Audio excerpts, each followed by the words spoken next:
ओम शांति। प्यारे बहनों और भाइयों, अगर सच्चाई से हम स्वयं से पूछें तो हम पाएंगे कि हमारे सामने सबसे बड़ी चुनौती है सच्चा कर्मयोगी बनने में। इसलिए ग्लोबल भट्टी में हम इस बात पर विशेष ध्यान देंगे। हाथों से कर्म करें और दिल में बाबा की याद। यही हमारे रूहानी जीवन का आधार है। बाबा कहते हैं, योग के बिना कर्म ऐसे ही है जैसे आत्मा के बिना शरीर। दूसरे शब्दों में कहें तो मुर्दा। कर्मयोगी के जीवन का बुनियादी सिद्धांत है बिना किसी स्वार्थ से परिपूर्ण इच्छाओं या व्यक्तिगत अपेक्षाओं के कर्म करना। मैं बस अपने कर्म को सेवा के लिए, बाबा के लिए, दूसरों की भलाई के लिए समर्पित कर दूं।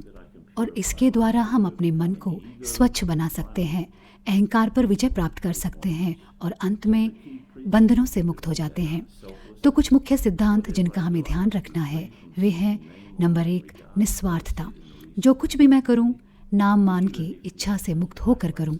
जैसा कि हाल ही में एक अव्यक्त मुरली में बाबा ने कहा था, चाहे कर्म अच्छा है लेकिन उससे व्यक्तिगत फायदे का संकल्प रखकर हम सब कुछ खराब कर देते हैं। दूसरा, न्यारापन या डिटैचमेंट। एक कर्मयोगी के रूप में हम अपने कर्म के परिणाम से न्यारा बने। अगर हम सच्चे दिल से कुछ करते हैं बाबा की याद में, तो फिर हम सफलता या प्रसिद्धि से प्रभावित नहीं होंगे और हमारा पूरा ध्यान हमारी मंशा पर होगा। कितनी मेहनत से हम वो कर्म कर रहे हैं उस पर हमारा ध्यान होगा, ना कि उसके परिणाम पर। तीसरा है ट्रस्टी बनना। जो कुछ भी मेरे पास है वह मेरे पिछले कर्मों का परिणाम है, जो कि असल में वही है जो पिछले कल्प में बाबा से मुझे वर्षे में मिला था।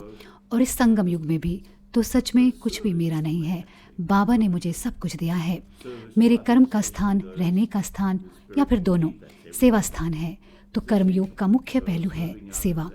दूसरों की सेवा, विशेष रूप से उनकी सेवा जिन्हें आध्यात्मिकता की आवश्यकता है, और ऐसे तो सभी हैं। दूसरों की सेवा स्वसेवा ही है। बाबा को अपने संकल्प, बोल और कर्म को अर्पण करना, यही कर्मयोग है। यह सबसे उत्तम स्वरूप है। और अंत में है अनुशासन। कर्मयोगी के रूप में हमें अनुशासित रहना है, आलस से, लापरवाही से बचना है, अपनी मंशा और इरादों के प्रति सजग रहना। तो इन सभी बातों का हम अवलोकन करेंगे। ओम शांति।